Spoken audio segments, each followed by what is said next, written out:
Good evening, Sacred Heart. It's Wednesday of Holy Week. So from Washington, D.C., I join you in the heart of Jesus to light our family Holy Week candle. I am very happy to be with you today from Washington, D.C., to join you in the heart of Jesus as we begin these holy days, in this time like no other time.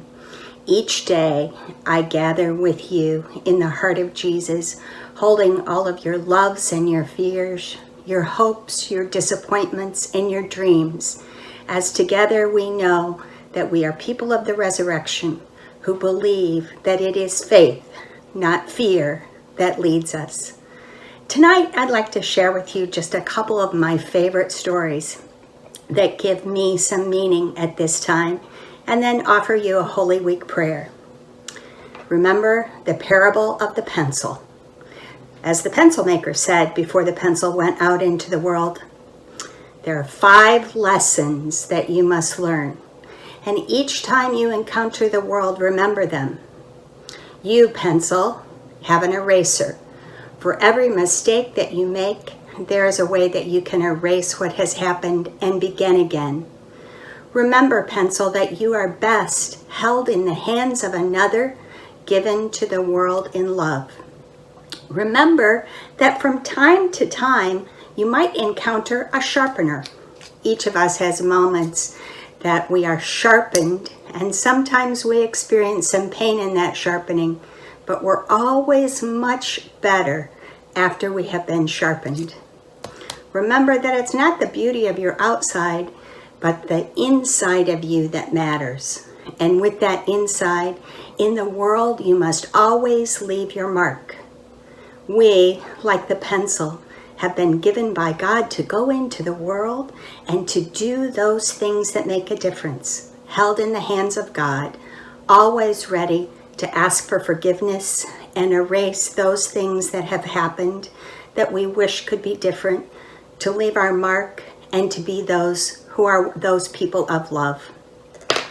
And the second story I share with you tonight, as we're all in the midst of so much change, some of us have lost those we love. Some of us are waiting. Some of us are missing one another. And for some of us, there is the disappointment of those things that may not happen as we had imagined them. So I share with you a precious story of my own father and the way that I learned the message of change. My dad traveled a lot. He, about 5 days a week, his job took him around the country that we might have enough. And I was the youngest, and on a Friday night he came home and I was eagerly waiting for him at the door, having been told not to ask, "What did you bring me?" but knowing for sure he had. And that night, as he told me goodnight, he put around my neck a small necklace that I believed was made of pearls, natural and full of beauty. And so I held to them and wore them day and night, from beginning to end of the day, and believed that they held the greatest treasure of love because they reminded me of one with whom I knew unconditional love. Some weeks later, as we continued this ritual on a Friday night upon his return, he said to me, "Do you love me?" I said, "Of course I do." "Do you really love me?" "Absolutely I do." "Well, so if you really love me, give me the necklace." And I said to him, "Oh, not the necklace. I'll give you my bear or my heart or my doll, but not my necklace." And he said, "Not a problem." And he left my room with the usual goodnight love. And some weeks later, now I said it was weeks, he said it was quite a few weeks, we went through this ritual, and I had decided ahead of time that today was the day. So with some dramatic flair, I took off the necklace and I said, "Here, you can have it now." And he reached into his pocket and he pulled out a pouch. And out of that pouch, he put around my neck a real string of pearls. And he said to me, "Don't ever be afraid of what change brings.